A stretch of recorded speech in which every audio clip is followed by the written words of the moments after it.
रामपुर से बीजेपी प्रत्याशी घनश्याम सिंह लोधी से इंडिया वॉइस की टीम ने खास बातचीत की है।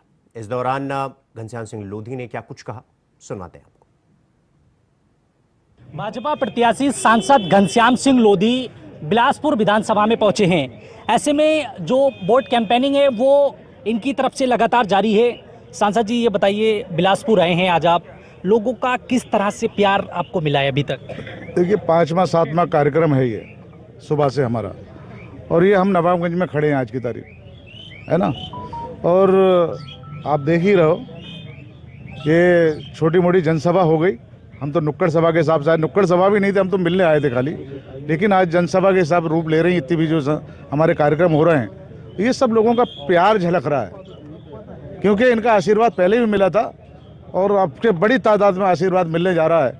और क्योंकि पूरे रामपुर अब की बार मन बना लिया है कि माननीय मोदी जी का कमल हम लोगों को खिलाना है, और यहाँ का रामपुर का एक इतिहास बदलने हमारे यहाँ की जनता जा रही है, और उसमें जो उत्साह देखने को मिल रहा है वो उसका एक परिणाम है। 2 साल के कार्यकाल में हमने खुद देखा, उपचुनाव में आपने कमल खिलाया, आजम खान का किला भारतीय जनता पार्टी ने ढा दिया। लेकिन जो सड़कों की बात कर ले या जो गरीब लोग हैं उनकी बात कर ले, उनके बीच आप, हमने देखा, लगातार पहुँचे। तो अब उन लोगों का किस तरह से आपको प्यार मिल रहा है? क्या उम्मीदें उन लोगों से आपको लग रही है कि आप इस सीट पे कमल खिलाएंगे इस बार? देखिए, मैं कोई आज पहली बार नहीं आया, जनता के बीच में मैं लगातार 2 साल से हूँ, और 2 साल से हम हर एक पार्टी का कार्यकर्ता काम भी कर रहा है, चाहे मैं हूँ, चाहे हमारे प्रमुख साहब हों, चाहे और लोग हों, हमारे बूथ अध्यक्ष हों। ये तो सवाल उनसे कहिए, चुनाव में जब आते हैं, जब उन्हें सूरत उसी समय दिखाते हैं, उसके बाद गायब हो जाते हैं।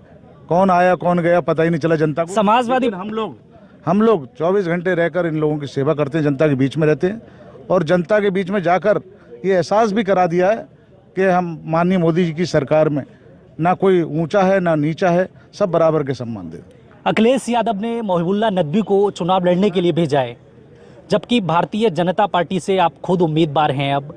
तो ऐसे में मोहिबुल्लाह नदवी अपनी जीत का दावा कर रहे हैं, और एक तरफ भाजपा के जो दिग्गज नेता हैं वो लगातार रामपुर में डेरा डाले हैं। मुख्यमंत्री से लेकर जेपी नड्डा तक रामपुर में आए हैं। तो अब कितनी उम्मीदें लग रही है? देखिए, कल 35-40 किलोमीटर हम दूर बैठे हैं शहर से, रामपुर से, तो मेरे ख्याल से यहाँ से वहाँ तक कोई कार्यकर्ता दिखाई तो पड़ा नहीं किसी पार्टी का। कोई अगर कार्यकर्ता दिखाई पड़ा हो तो आप बताओ। तो चुनावी किसी से पता नहीं चल रहा है नहीं है, चुनाव लड़ क्यों रही है, विपक्ष क्यों लड़ रहा है, जब जो चुनाव लड़ ही नहीं रहा, घर में बैठे हैं वो लोग, जनता के बीच में जा नहीं रहे हैं, क्योंकि जनता के बीच में उन्होंने काम नहीं किया। जनता के बीच में जाते, सेवा करते, जनता के बीच में सुख दुख में शरीक होते, तो जनता के बीच में वो लोग जाते। जब उन्होंने काम ही नहीं किया है तो जनता के बीच में किस मुंह से निकले वो लोग? घनश्याम सिंह लोधी की कितने वोटों से जीत हो रही है, मेरा ये अंतिम सवाल है। देखिए, ये तो जनता के ऊपर डिपेंड करता है कितना प्यार, कितनी उम्मीदें लग रही है। 4 तारीख को कितना प्यार मिलेगा, ये 4 तारीख को पता चलेगा। उम्मीदें कितनी लग रही है, कितने वोटों से जीत हो रही है आपकी? उम्मीद तो मेरे भाई सब लोग साथ में है, मेरे ख्याल से रिकॉर्ड वोट जीतोगे। रिकॉर्ड वोटों से भाजपा की सीट आज तक कितनी वोटों से नहीं जीती होगी? परिणाम आने के बाद पता चलेगा कि सांसद घनश्याम सिंह लोधी रामपुर की इस सीट से कितने वोटों से इस बार जीत दर्ज करने वाले हैं। बहरहाल समाजवादी पार्टी से मोहिबुल्लाह नदवी को चुनावी मैदान में उतारा है। मोहिबुल्लाह नदवी अपनी जीत का दावा कर रहे हैं। ऐसे में देखना दिलचस्प रहेगा कि आने वाली जो 4 तारीख है उस पर कमल खिलेगा या फिर साइकिल चलेगी। इंडिया वॉइस के लिए सुरेश दिवाकर, रामपुर।